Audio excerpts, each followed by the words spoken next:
3 milhões de exemplares da primeira edição do jornal Charlie Hebdo, uma semana após os atentados, desapareceram em poucas horas das bancas de jornal na França. Ainda estava escuro e dezenas de pessoas já faziam filas nas bancas de várias cidades francesas para garantir a edição histórica. A pedido do Jornal da Cultura, a brasileira Bárbara Gegenheimer, moradora de Paris, fez estas imagens. A capa tem mais uma vez a caricatura do profeta Maomé. Com lágrima nos olhos, ele segura um cartaz escrito: "Eu sou Charlie". Em cima a frase: "Tudo está perdoado". Pela lei do Islã, as representações do profeta Maomé são proibidas. Outro brasileiro, Jonathan Hudson, que trabalha como analista de sistemas na capital francesa, disse que foi a 2 bancas e não conseguiu encontrar o exemplar. Algumas pessoas que trabalham comigo disseram que tentaram também. Tem 5 lugares no centro de Paris mesmo, mas eles sempre encontravam ou esgotado, desde quando abriu a banca, ou eles encontravam uma grande fila do lado de fora. As bancas devem receber novas cópias da edição. Esta comerciante disse que conseguiu apenas 30 exemplares e que já tem mais de 200 reservas. Diante da imensa procura, o site de leilão eBay vendeu um exemplar por 11 mil euros, cerca de 34 mil reais. O valor normal equivale a 10 reais.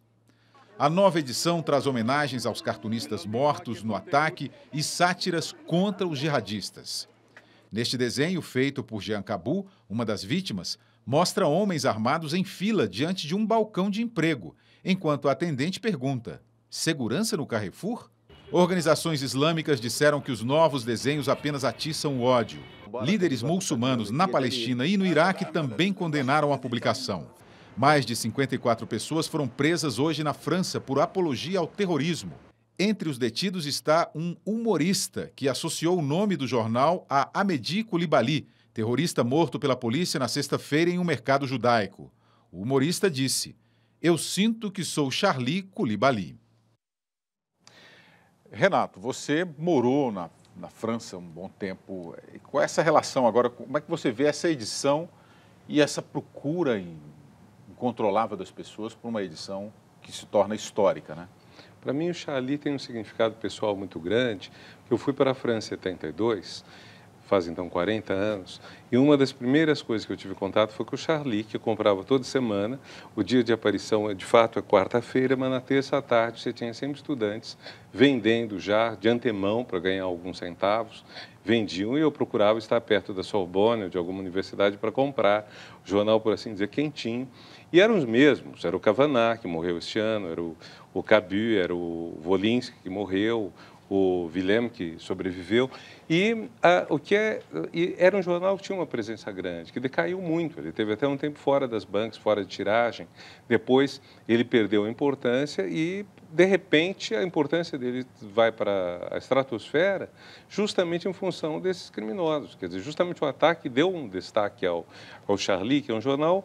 O Charlie é um jornal contra a hipocrisia. Ele é um jornal que tem o foco contra a religião muito forte, ele até se define como um jornal ateu em alguma coisa de hoje. O foco contra a religião porque ele vê na religião um elemento de hipocrisia muito grande. No clero, mais talvez até na religião, mas na própria religião. Porque a religião lida com o irracional, lida com o que não é provado, que não é demonstrável, e, por outro lado, ao mesmo tempo que o que a religião alega tem muito pouca sustentação, vamos dizer, na verdade ou na razão, ao mesmo tempo, as promessas e castigos da religião são muitíssimos maiores. Nosso amigo, que tem uma base na medicina muito mais sólida, ele não pode prometer coisas, a salvação da pessoa, nem a desgraça, no sentido que a religião coloca. Então, a religião lida com uma força extraordinária e, gostemos ou não do que Charlie dizia, sejamos religiosos ou não, é muito interessante esse negócio deles atacarem. Tanto o que é o veículo da irracionalidade, do preconceito, tudo mais. Agora... Então eles são contra, inclusive, aquelas pessoas, muitas daquelas pessoas que participaram das passeatas. Sim. Mas isso é democrático, é inteiramente democrático. Quer dizer, da mesma forma que durante... Quer dizer, há quanto tempo que ateu pode se manifestar? Com décadas. Quer dizer, antes do século, até o 1800, se você dissesse o ateu, era fogueira, pena de morte, qualquer coisa, direto. De lá para cá, você tem um espaço maior para os ateus que ainda não são muito bem aceitos. O nosso ex-presidente, Fernando Henrique, deixou de se eleger prefeito porque não foi firme na afirmação de que acreditava em Deus, aqui de São Paulo, em 85. Então, o ateísmo ele foi sempre muito discriminado. Então, é interessante que, de vez em quando, quem tem religião perceba que, enfim, como os ateus foram tratados. Então, nesse sentido, eu acho que é interessante isso. Agora, é um jornal de pequena tiragem, é um jornal que vai provavelmente vender 5 milhões, segundo dizem, teria 500 mil novos por dia nos próximos dias, vai ser disputadíssimo, muita gente vai guardar isso, mas é claro que não significa que esse jornal vai ter maior influência, uma grande influência de agora em diante. O Júnior de Caruaru aqui está perguntando, que estranha, ele está, na verdade, relatando um fato, estranha a prisão de um humorista que fez uma piada, né? Que a reportagem mostrou. Aliás, é um contrassenso em relação à própria mensagem do Charlie, né? Mas eu não entendi, ele foi preso ou ele está sendo processado? Porque ele fez existe uma... Ele foi preso. Ele foi preso porque existe agora você se manifestar a favor... porque ele falou, eu sou Charlie Coulibaly. Ele misturou o terrorista e o Charlie. Esse Dieudonné já tem vários casos de ser processado por insultos, etc. Pode ser que tenha vencido uma sequência, que ele estivesse em liberdade de consulcia, alguma coisa. Porque se estamos falando de liberdade de expressão, também era uma liberdade de expressão. Sim, claro, claro. Em vídeo divulgado na internet, a Al-Qaeda do Iêmen reivindicou a autoria do atentado contra a sede do jornal Charlie Hebdo.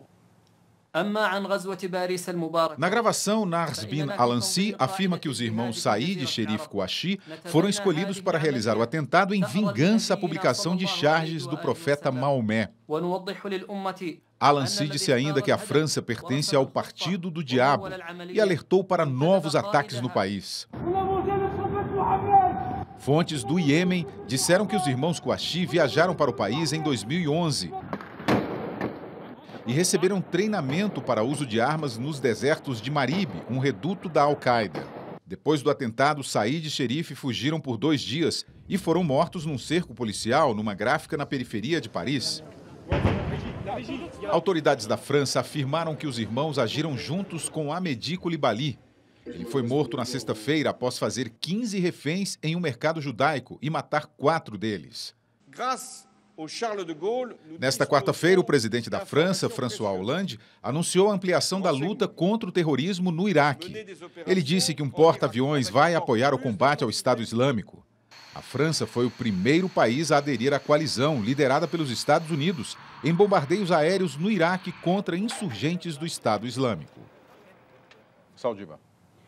Eu, quando era moleque, há muito tempo atrás, eu crescia com medo globalizado, medo de uma guerra nuclear. Eu sofri quando imaginava que o mundo ia desaparecer na crise dos mísseis cubanos. Com o final da Guerra Fria, aparentemente esse problema do medo globalizado tinha desaparecido. Mas ele volta. Ele volta no momento que você tem... você começa, e esse é um sentimento muito ruim, porque você começa a desconfiar da pessoa pela sua aparência, pela sua religião, pela sua etnia, pela sua nacionalidade. Ou seja, o mundo não foi mais o mesmo depois... toda vez que eu sou obrigado a tirar o sapato quando eu vou embarcar para o avião, significa que o mundo ficou muito pior. E agora, é muito mais do que um ataque à liberdade de expressão. O fato de você poder dizer o que você pensa, para o meu valor pessoal, é uma das condições necessárias para a vida humana. Quer dizer, pelo que eu entendo pessoalmente de dignidade de vida humana, é você poder dizer o que você pensa. E nesse momento que você começa a temer pelo que você expressa, e você pode ser morto por aquilo que você expressa, é um atentado mais do que a liberdade de expressão, mas também um atentado contra a vida, como a gente imaginava que ela ia ser, depois de passar do horror da Primeira, Segunda Guerra Mundial, da Guerra Fria. Quer dizer, nós estamos de novo sofrendo uma situação de medo global. Renato, a França tem a maior população muçulmana da Europa, né? Há um risco grande aí de agora se estabelecer um anti-islamismo na região? Olha, se você pensar que 25% dos franceses votam num partido que é expressamente anti-islâmico, então isso já existe. Agora, o que me preocupa um pouco é mais um outro lado. Esses rapazes que foram mortos, os 2 irmãos, eles fumavam haxixe, um deles pelo menos dormia com a namorada, que não são condutas que o radicalismo islâmico aprove. O Mohamed Atta, o mais conhecido dos criminosos do 11 de setembro, ele adorava pornografia. Então, você não tem, nesses integristas que estão atuando na Europa e Estados Unidos, você não tem vamos dizer, não vou falar pureza, porque seria elogio, mas você não tem uma coisa 100% coerente. Você tem pessoas que são, de alguma forma, híbridos culturais. O que acontece é que nessa mestiçagem cultural, que eles são, sei lá, a 2ª, 3ª geração de França, tiveram um monte de experiências francesas, nos Estados Unidos, nesses lugares também, o problema é que eles não se sentem reconhecidos, não sentem espaço, estão cada vez se sentindo mais acuados. E fugir para o islamismo, um islamismo sobretudo tosco, elementar, cheio de ódio, é uma saída que a gente pode entender. Isso não quer dizer defender ou justificar. Se você tem 2 a 5 mil, não lembro o número exato, franceses islâmicos que foram lutar na Síria do lado do extremismo, isso quer dizer que tem muito mais do que isso de gente que está sensível a essa pregação do ódio. Mas muitos mais quanto? 100 mil, 500 mil, potencialmente 1 milhão. O foco principal tem que ser pegar esses jovens, sobretudo jovens, que sentem mal na sua pele, como se diz em francês, numa mestiçagem cultural que não está sendo cumprida no que ela tem de bom, pegar o melhor de cada cultura, fazer dialogar, etc. Você tem que fazer essas pessoas serem integradas.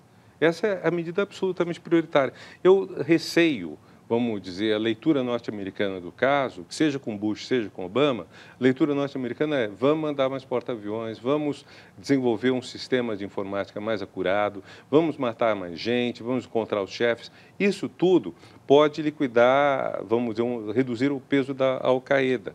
Agora, essa possível sedução de alguns milhares, dezenas de milhares, talvez 1 milhão de pessoas, isso é muito mais perigoso. A ausência de líderes mundiais nos protestos antiterrorismo na França pode afetar a imagem dos mandatários e seus países. Benjamin Netanyahu, primeiro-ministro de Israel, Angela Merkel, chanceler alemã, e David Cameron, primeiro-ministro britânico, foram alguns dos chefes de estados presentes na marcha contra os ataques terroristas na França. Líderes de pelo menos 40 países estavam presentes, mas o presidente norte-americano Barack Obama e a presidente Dilma Rousseff enviaram representantes. Em situações onde a questão moral está evidente e clara, ou seja, nós sabemos muito bem quem está errado, qual é o inimigo, quem é o mal, ou quem é o imoral, ou quem é o ilegal, nessa situação, você ser neutro, você está sendo conivente com o mal. A Casa Branca alegou razões de segurança para justificar a ausência de Obama, mas reconheceu que o país deveria ter enviado um representante mais graduado. Já Dilma Rousseff se limitou a divulgar uma nota um dia antes do protesto. Ela também decidiu não participar do Fórum Econômico Mundial em Davos, na Suíça.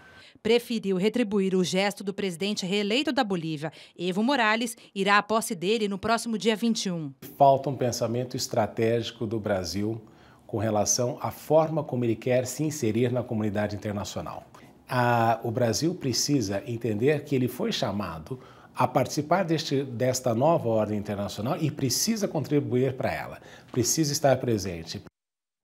E aí, a presidente deveria ter se posicionado nesse caso ou não?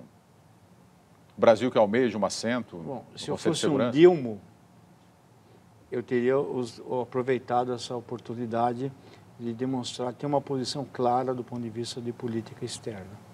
Eu acho que o Brasil perdeu uma oportunidade de se posicionar.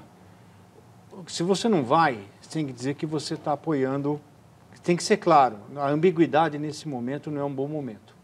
Não houve ambiguidade, ela condenou claramente os atentados, né? Mas ela não foi, digamos, ela condenou numa pequena... Uma declaração. Numa declaração. Eu acho, tomara que a gente não tenha uma outra chance de repor essa falta. Mas as críticas feitas a Dilma são totalmente diferentes entre si. Uma crítica porque ela não foi uma manifestação eminentemente política e democrática, a qual nenhum líder das Américas foi, nenhum. a qual da África só foram alguns e que essencialmente era uma manifestação europeia e do Mediterrâneo. Então, essa é uma crítica política democrática. Davos é outra coisa, é o capital. São duas coisas diferentes. Quer dizer, se criticar, uma coisa é criticar o governo por uma política externa tímida no tocante à causa democrática, outra coisa é criticar o governo por causa de não ter uma atuação mais integrada no capital internacional. Quanto ao Obama, o caso é um pouco curioso, porque se Benjamin Netanyahu, que é certamente uma das pessoas mais odiadas do mundo, passeia lá, é curioso você notar que os presidentes norte-americanos, talvez desde o assassinato de Kennedy, eles não se expõem em público. Quando eu era pequeno, eu vi, dado que estamos contando memórias do passado, eu vi o presidente Eisenhower desfilar pela Avenida República do Líbano e eu ganhei umas bandeirinhas do Brasil e dos Estados Unidos para sacudir. E, então, o presidente Eisenhower passava num carro lá, aberto, conversível, tudo mais. Isso acabou. Nenhum presidente dos Estados Unidos há muito tempo aparece em público. Talvez ainda o Reagan, quando levou aquele tiro. Mas não sei quão público era isso. Então, ficou uma coisa curiosa. É o único país do mundo cujo chefe não pode aparecer sem um aparato de segurança gigantesco, quanto a Merkel, o Cameron, todos os outros aparecem. Amanhã faz 30 anos da eleição do primeiro presidente civil do Brasil depois do regime militar. Tancredo Neves foi escolhido por senadores e deputados federais, mas nunca tomou posse. A ditadura estava desgastada por inflação alta, dívida externa exorbitante e desemprego. Os militares pregavam uma transição democrática lenta, mas em 1983 surgiu o movimento Diretas Já, que pedia mudanças rápidas. Em pouco tempo, a campanha por eleição direta para presidente ganhou as ruas. O Jornal da Cultura explica os bastidores do período da redemocratização do país.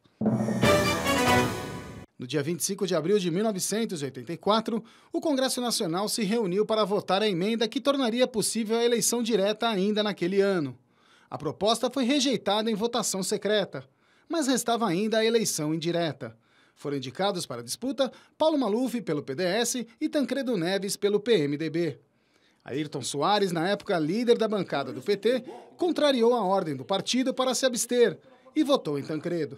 E assumir a postura de ir ao colégio eleitoral, sabendo que não havia mais espaço para mim dentro do partido então. O mineiro venceu a disputa pelo placar de 480 votos a 180. A posse estava marcada para 15 de março daquele ano. Na véspera da posse, Tancredo Neves foi internado com fortes dores abdominais no hospital de base em Brasília. Segundo versão oficial, ele sofria de uma diverticulite. Ainda na capital federal, Tancredo foi submetido a 2 cirurgias. No dia 26 de março, ele foi transferido aqui para o Instituto do Coração do Hospital das Clínicas, onde morreu no dia 21 de abril de 1985. O clima de comoção se espalhou pelo país. A gente tinha uma esperança e é a esperança que se foi, pô. Então foi uma tristeza terrível, né? José Sarney assumiu o cargo e entrou para a história como o primeiro presidente democrático pós-ditadura. Bom, o que devemos refletir 30 anos depois da eleição?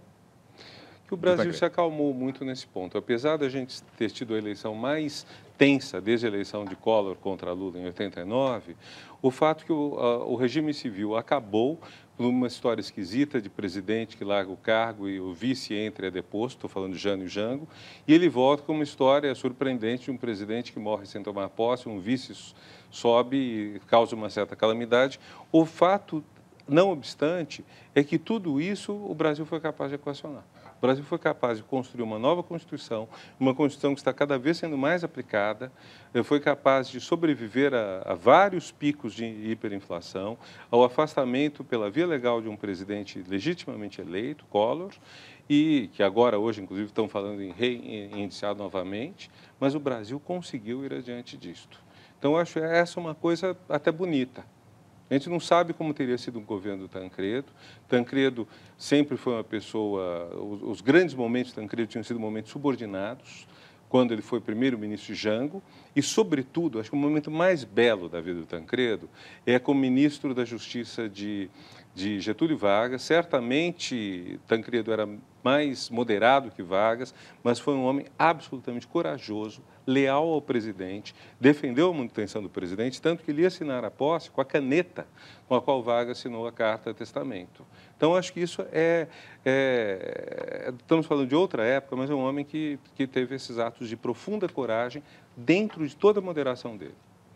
A seguir entram em vigor as novas regras da pensão por morte e ainda alimentos, transporte e energia fazem a inflação pesar mais para a população de baixa renda.